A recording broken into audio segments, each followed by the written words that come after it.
Hey everyone, and welcome to Voices of Veritas, a podcast made by the church for the church. I'm Ryan Hennigan. And I'm Michael Bashaw. At Veritas Community Church, we believe that the gospel of Jesus Christ is at work in and through us, transforming all things. On Voices of Veritas, you will hear real stories of gospel transformation, spiritual insights, and heartfelt conversations that seek to encourage us as we follow Jesus. We invite you to join us twice a month to listen, learn, and grow in faith together.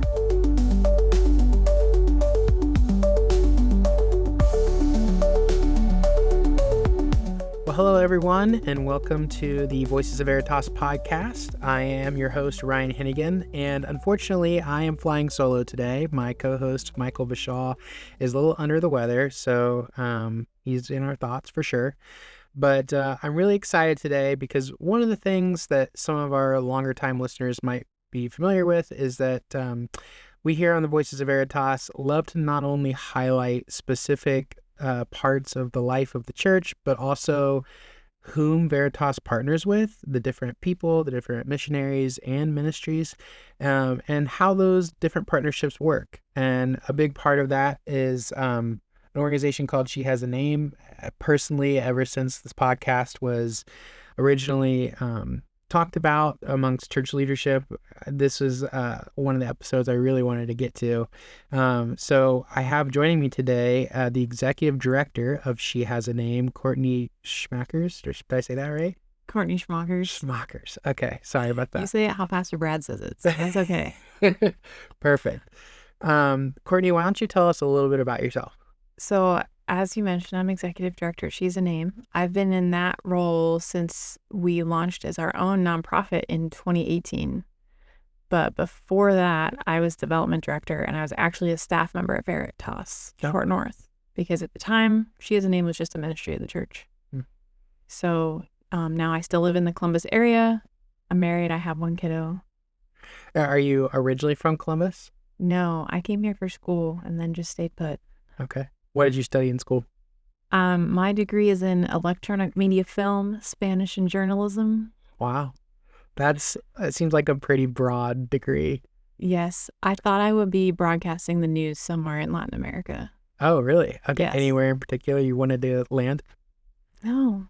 I studied abroad in Colombia. Oh, okay. I traveled in Costa Rica and Panama and Mexico, but... Holy cow. Yeah. Man, maybe you should be running the podcast with all that experience. Well, again, thank you so much for joining us. Love to go ahead and dive into the conversation today about She Has a Name, because as you mentioned, it started as a ministry of the church, and would love to just see kind of how it's developed and where you're at today, and just can't wait to hear that story. So we will go ahead and get started. And can you just give us like maybe a brief introduction? I mean, in the business world, like an elevator pitch for She Has a Name, a ministry originally starting by the church. How did it get started? What's the goal, etc.? So She Has a Name's mission is to fight human trafficking through education and care for all those who are impacted. Today, we operate a number of training programs to really engage in prevention against human trafficking.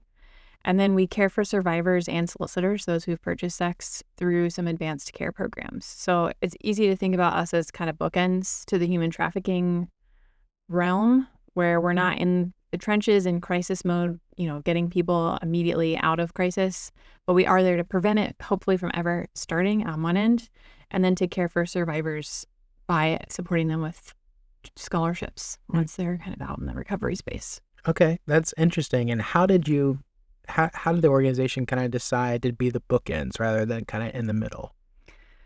It's definitely been an evolution. I think our survivor care piece in particular is the one that's changed the most over time. So we are constantly in communication with our partner agencies around the city. There's around 24 of them at any given time. But we're constantly asking what's needed and how can we fill that need with the resources that we have. And it seemed like advanced recovery is a space that consistently doesn't really get a ton of support. There's the assumption that, of course you need addiction recovery services. Of course you need a detox. Of course you need to find safe housing. But once you've gotten through restorative programming, then you're fine. You have a job and a house and you're good. But what we found that's actually like a major point of relapse and kind of going back to their former life if they don't have like a continuing support presence. So that's kind of where we've sat. And so I would imagine that most of the individuals you work with are probably women, but you also said you work with those who are soliciting sex. Is that true? Yes. Okay. Yeah. On the survivor side, actually, we awarded our first male survivor scholarship just this semester for school. We're very excited. We've known that there have been male survivors out there, and it's just been a matter of like finding them and learning how to meet their needs. So that's really exciting. And then, yes, so purchasing sex is illegal in the city of Columbus and the state of Ohio.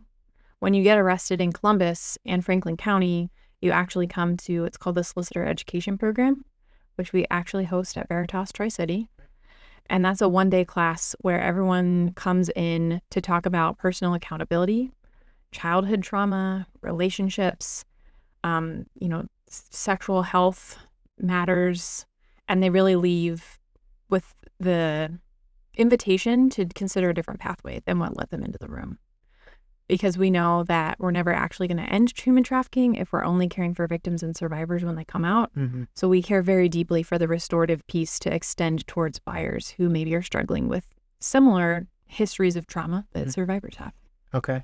So maybe help paint a picture for me if you can. So we're talking about human trafficking, right? Which I'm sure that takes multiple different forms, but when you talk about people going into relapse into human trafficking, 9 times out of 10, would you say that those are people who are trying to solicit, because I guess when I think about human trafficking, I think about like being kidnapped and then put into a forced slave kind of trade.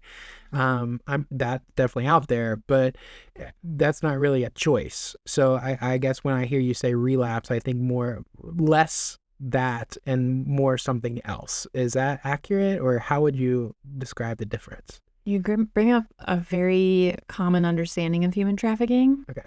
The reality is less than 3% of human trafficking cases are kidnapping, where just like a stranger comes, grabs you, and you're now in bondage. The vast majority of cases, the victim knows their trafficker usually very well. In Ohio, actually, a pretty common form is familial trafficking, which means wrapped up in poverty and addiction, it's a family member who's actually trafficking someone else. Okay.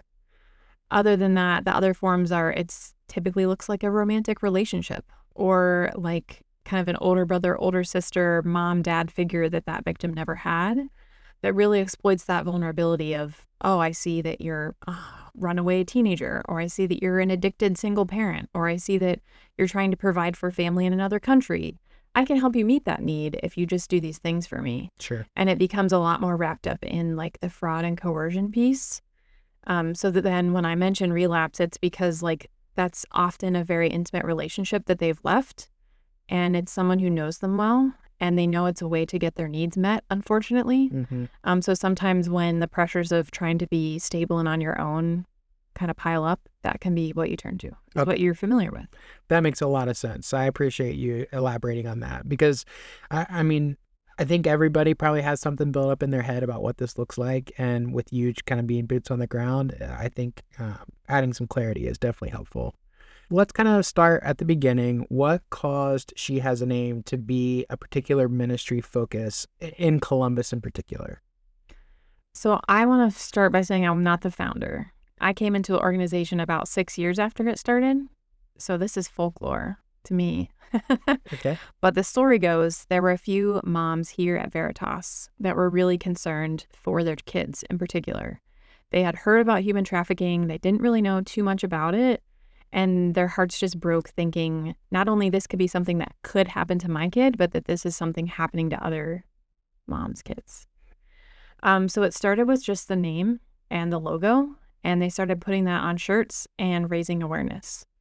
And over time, it became apparent that there was a lot of need in the city for education, like we just talked about. There's a lot of misconceptions out there.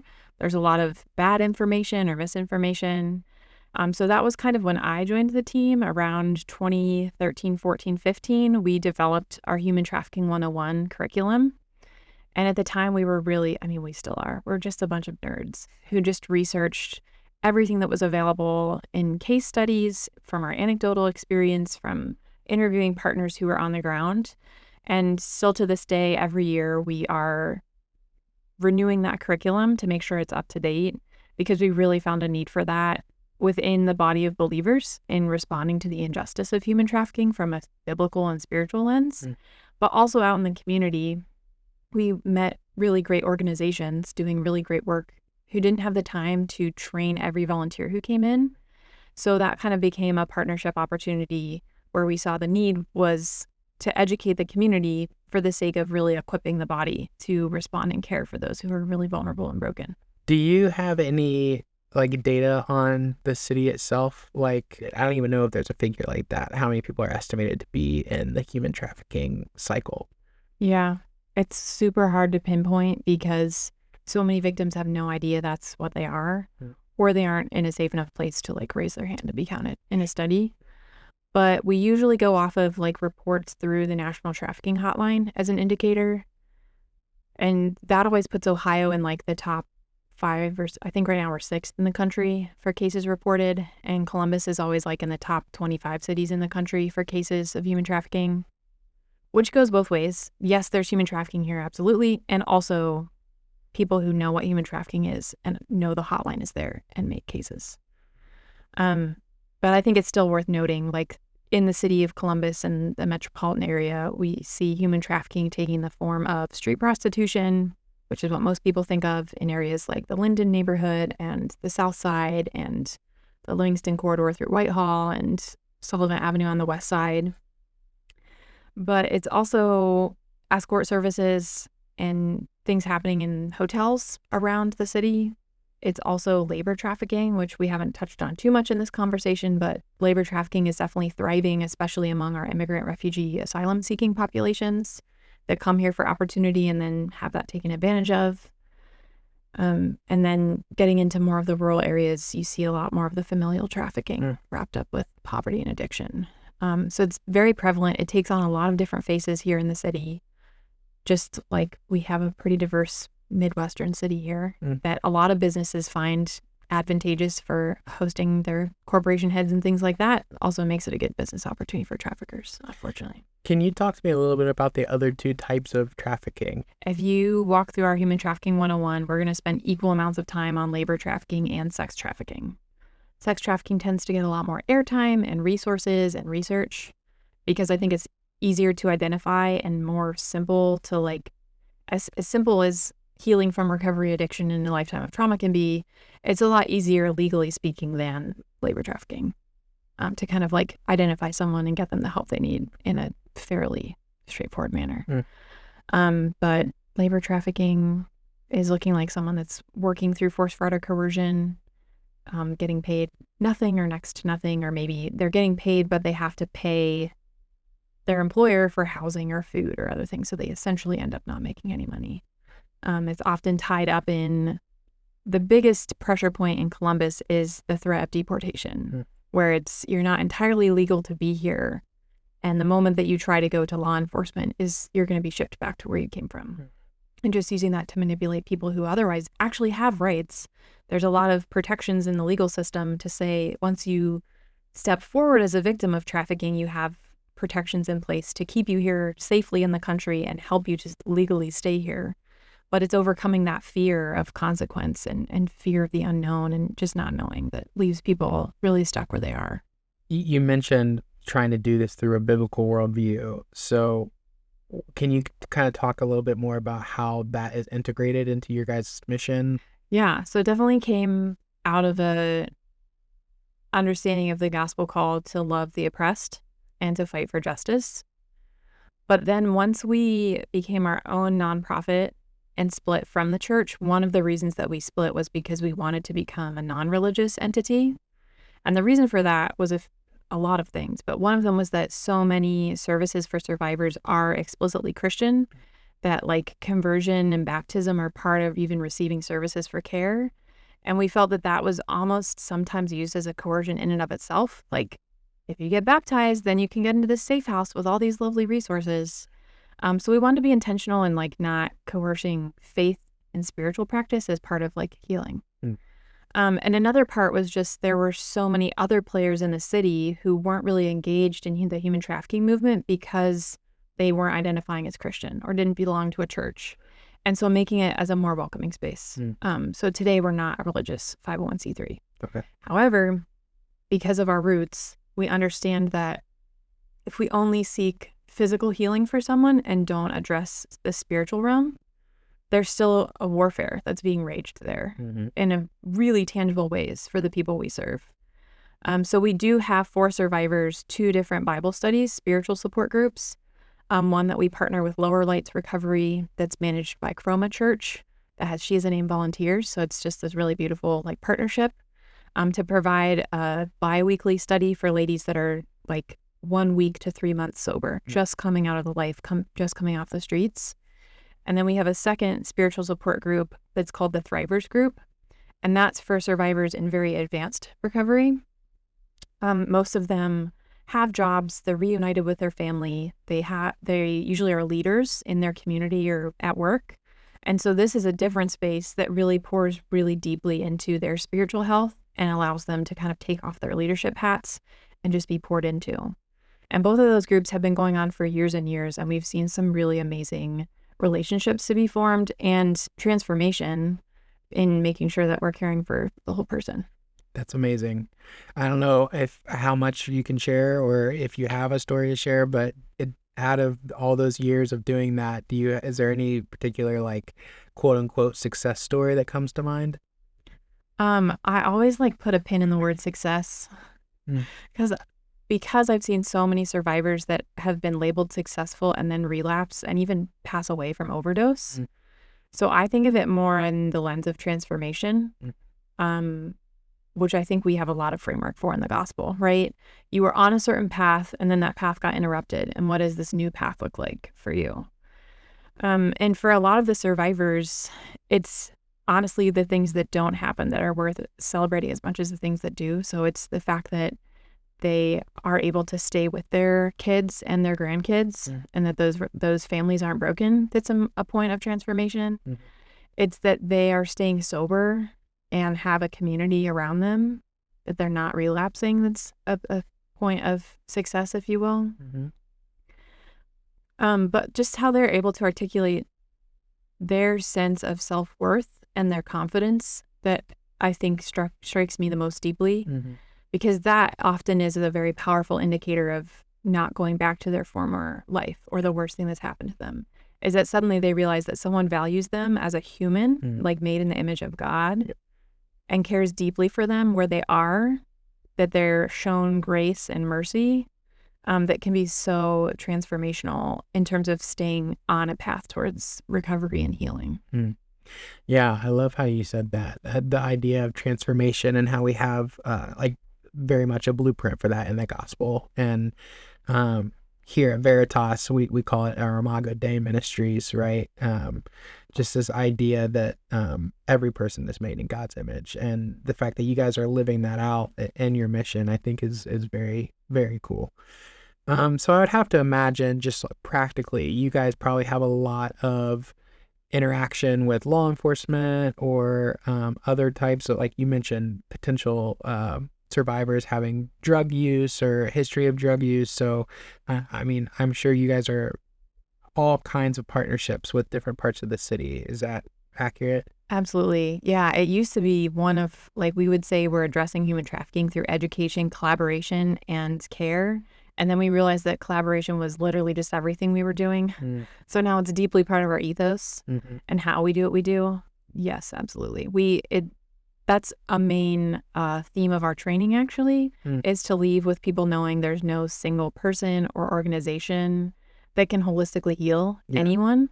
And that we have to partner together to bring all of our talents together as one body to heal others. Absolutely. It's reminding me of a phrase that I think early on in one of our podcast episodes on the rhythm, I believe it was the rhythm of mission, is people over programs, right? And so that holistic approach is absolutely key. So that's awesome. Can you tell us why you in particular got involved with She Has a Name, if you don't mind. Yeah, my origin story is an interesting one. Yeah. Right out of college with my degree, I wanted to run my own video business. I did. I ran it for about 5 years. It's a story for another day, but God shut that door. And I was unemployed for the better part of a year. And about 6 months into that, honestly, out of just like kind of fidgetiness, I approached the executive director at the time.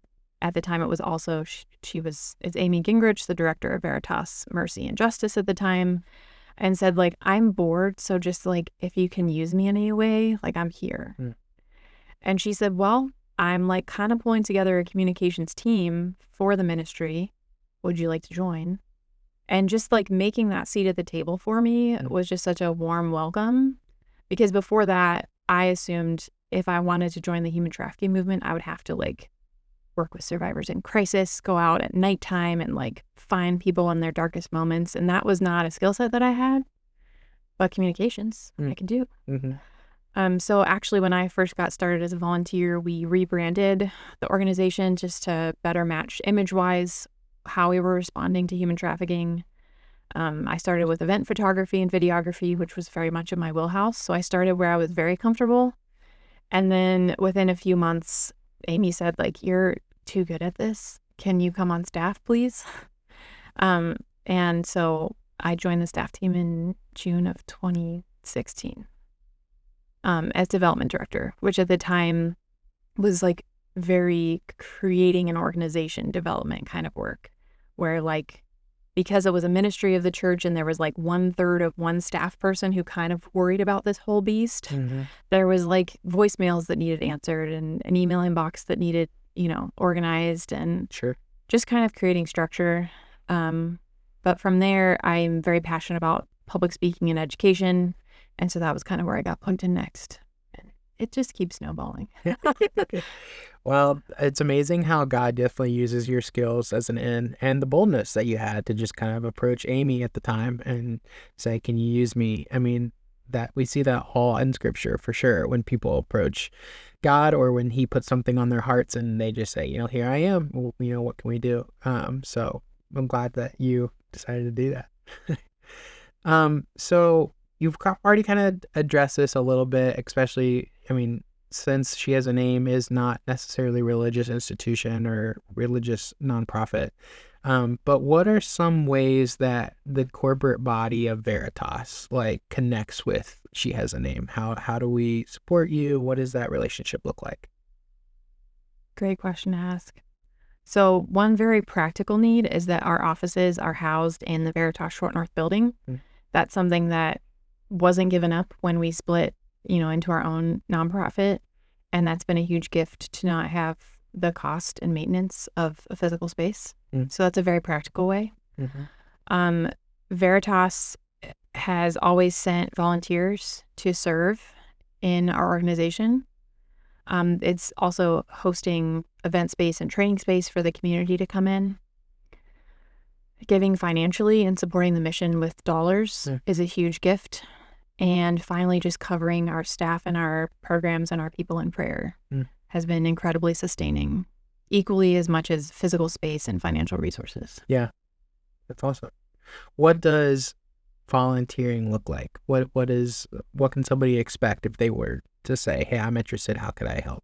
We have a few different volunteer paths. There's a few in the survivor care space. So we'll make sure you're really well trained and equipped to work with survivors of trauma before we can match you up either serving in one of our Bible studies, which we love to have, obviously, Christians leading in that particular space. Preparing meals for those groups as well is a great thing for community groups to just rally around. Mentors for survivors. I don't know how much I've gotten into our scholarship programs yet, but we have an academic scholarship for survivors going to school, and then a dream scholarship for survivors pursuing anything else outside of academics. And each of those scholarship awards is a financial award and a mentorship partnership to help that survivor walk towards their goal. So having believers who can, in the professional realm, say I'm in marketing or I'm in retail, and having survivors, pursuing those degrees to be able to have a mentor can be really great, transformational for them. Outside of survivor care, there's a lot of just like practical things to support the nonprofit life for things like being a friendly face when we're at community events, speaking and training in different settings, providing marketing and communication support, hosting fundraiser events, or even just kind of, grassroots sort of things in your community. If you're a musician, offering a benefit concert, if you're an artist, selling some artwork, like really using your talents that you have to support the mission in that way. So you said the Dream Scholarship, it like partners somebody with a mentor. Is that correct? Okay. Yeah. So what I love about that, and maybe you can correct me if I'm wrong, but from what I hear, when I hear that, what I think is like, again, people over programs. Like it's very relational focused, I would assume. And it's not just like here's a grant or here's a scholarship, good luck. You've got it right. Yeah. That was, I think, another route coming out of Veritas was that like we can hand out money and that does one thing. But if we say like, we're not just here to hand you something, we're here to actually walk alongside you and like value the journey that you're on, that brings just as much transformation. So I've definitely seen a lot of mentor-mentees that even after their like 1 year official duties are done, they stay as really great friends and as like continued relationship there because it's helping that survivor to know there's like someone, an advocate in their court that, doesn't necessarily need to be a social worker or a counselor or program manager, but just a person who they can call or text and say like, hey, I had a hard day. Can you pray for me? Yeah. Or I'm coming up on this decision and I just need someone to bounce an idea off of. Like to really form that relationship shows that we're caring really deeply for their whole person. What are some of the challenges? I'm sure there are a plethora, but what are some of the challenges, maybe either specific to the Columbus area or like survivors or the people that you interact with? Like what are some of the challenges associated with a ministry like this? One that I don't get to talk about often is the spiritual warfare. And that one can be incredibly heavy and challenging to navigate because sometimes it goes on undetected or we might label it as something else. But in terms of like staff care, board culture, volunteer retention, client success, if you will, for a lack of a better phrase, like all of that can be going poorly just because of the spiritual warfare that hugs human trafficking with like a stronghold. So I'm in the middle of 21 days of prayer and fasting at the beginning of my year because as a leader, I know how much the devil is at work in my work on a daily basis. So the spiritual realm and that warfare are a huge challenge. Other challenges, the financial one is one that just like any nonprofit is going to bring up, but we're pretty unique and we're small enough that like we don't have federal or state dollars. But since so much has shifted in the last year at the federal level and the state level, that means that like much larger organizations are now kind of competing for the same smaller resources that we used to have easier access to. And just the political and economic climate means that people are going to protect for what they need for themselves in their own lives and aren't going to be as generous. So the financial piece has been a challenge lately as well. Absolutely. Final one I'll probably mention is just like retention of just like staff turnover or board turnover or volunteers that just kind of drift off because it can be so intense. It's easy. I know I fall into this trap a lot of saying like, well, I don't work directly with survivors with acute needs on a daily basis. So I'm okay like mentally. And then realize like a week or a month later, like I feel terrible. Why? It's just the nature of the cause. It's being so complex. It's hearing so many challenging stories of the darkest things humans do to one another that you just have to really bolster yourself mentally and spiritually. What are some ways that you either avoid burnout or when you do feel burned out, you address it? Thanks for asking. Yeah. One of the rhythms we have as an organization is offering free counseling. So I see a counselor every 2 weeks. Just saw her this afternoon. We also have quarterly group counseling for everybody on staff where we might process a topic or an incident or something. And that's been really good, like as a team to have that priority. I have some practical things in place. I only work 4 days a week. I take a 3-day weekend to recover. And then it's just having like a squad of people around me who I can reach out to and say, this is not going well. Yeah. And you just like offer prayers on my behalf because I can't today. Those kinds of things. And then just knowing like out of my faith practices, knowing the spiritual disciplines that fill me up, being outside, being by myself, prayer, things like that, getting creative, like tactile. Yeah, I like it. Coloring and drawing and that kind of stuff. Can you talk to me a little bit about just this, like the structure of She Has a Name? Kind of give us just a lay of the land there. Yes, I'm executive director. I'm part-time. We have a program director who's also part-time, and she manages all of our volunteers and our survivor care pieces. Okay. Our board has 5 members right now. We can have up to 11 people there that are kind of across the city, different sectors. We have a survivor on the board too, just to be able to provide wisdom and perspective. And then we have like around 100 to 150 people within a year that will serve in some capacity. Yeah, that's kind of the people structure. Okay. Program structure, we fall under kind of the education pillar and the care pillar. Where on the education side, we have live Human Trafficking 101 trainings, virtual like webinars, and an online course. We offer some specialty topics like trauma responsive care training and why people solicit. And then on the care side, we have Strategies for Success Academic Scholarship, April Thacker's Dream Scholarship. This is spiritual support groups, and we partner with Solicitor Education Program, LLC, to offer the solicitor care piece. Gotcha. Okay, so you mentioned that She Has a Name kind of focuses on the bookends of human trafficking. What is I assume that you would have partnerships with other organizations that kind of handle the middle, right? Like the in crisis kind of care. What does that look like, your partnership with those organizations? Yeah. On our website, I made a pretty graphic that helps to like unravel what can otherwise be kind of a rat's nest answer. But essentially, She Has a Name often comes in kind of in the beginning of the care setting piece to train and equip staff and volunteers. So the number one source for people who attend our trainings, whether in person or online, is by referral from an agency who says, like, it's day 1 of you being a resident assistant at Grace Haven, so take She Has a Name's Human Trafficking 101. It's going to help you to understand the cause.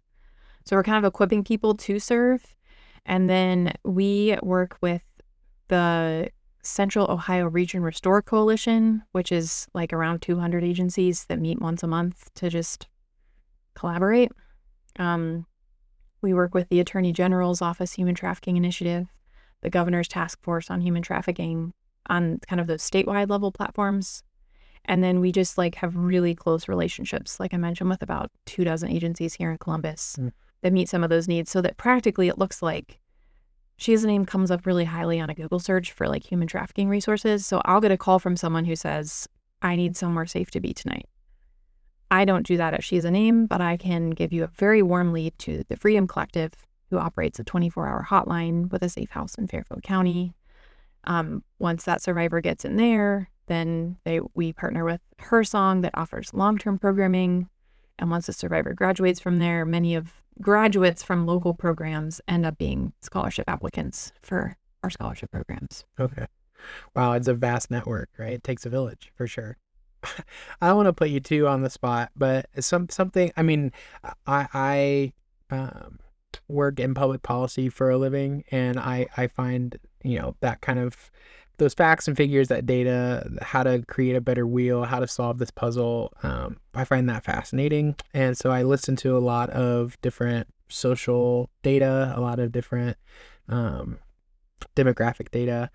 And one of the arguments that I'm sure you're not a stranger to, that keeps coming up, it seems, in the younger generations, is that sex work should be considered a legitimate occupation. Now, obviously, there's different worldviews going against the gospel there. But specifically at She Has a Name, or even in like your experience working with She Has a Name, do you run into that? How do you guys, combat maybe would be the wrong word, but how do you guys kind of address that? We come up against it quite frequently, especially in our solicitor care space. Is like, if we just legalized all of this, then how much healthier could the system be? The argument for legalization is there's more protection in place for sex workers. They can be able to screen their clients more. They can have safer forms of employment that have more regular benefits like that mainstream jobs would have. However, in the countries where they have legalized it, I'm a data nerd too. So we look at those countries and they still have huge rates of human trafficking because now you're incentivized to have legal workers, but you're still just moving them from other countries to work there. So they're there in a legal job, but before that, they were trafficked from somewhere else. The other piece that I think gets tied up in it is the nature of consent. That's a huge topic. Most times that I'm testifying in a legislative space, it's because some lawmaker has said, we don't need this law. There's 2 consenting adults, and we should just stay out of it. And the challenge there is always what I know of the stories of individual survivors is that the vast majority are not there by choice, but because that was the best choice among worst options, which doesn't make it a good choice. And once you start to unpack, they said yes to this sex work, however that looks. Before that was they ran away from home. And before that, they were addicted. And before that, they were abused. And before that, they experienced violence in the home. So what does consent look like for that person who's only experienced trauma and brokenness? I'm not going to say that's still a profession that they would have picked at any point in time had they had other choices. So there's problems whether we fully legalize it or fully criminalize it, right? On the criminalization side, you get into using a ton of limited resources on the law enforcement and judicial system, housing a lot of people in jails that otherwise need rehabilitative services. So there's not, unfortunately, a silver bullet to help it. I tend to not really hold close-fisted onto either legalization or criminalization. I think we need better community supports to reduce the amount of trauma that people experience that lead them towards choices like sex work. Well, thanks for that answer. I appreciate it. Courtney, again, I just want to thank you so much for the dedication and the time that you put forward to She Has a Name and serving Columbus, and absolutely be praying for you and for the organization and the volunteers, the board. You guys are doing great work. Everybody that I've ever talked to about She Has a Name has nothing but good things to say. It's definitely God's work that you guys are doing. So I appreciate you spending the time and just letting us get to talk. Thank you so much for having me. Absolutely. Well, that'll do it for us today on the Voices of Veritas podcast. We'll catch you next time.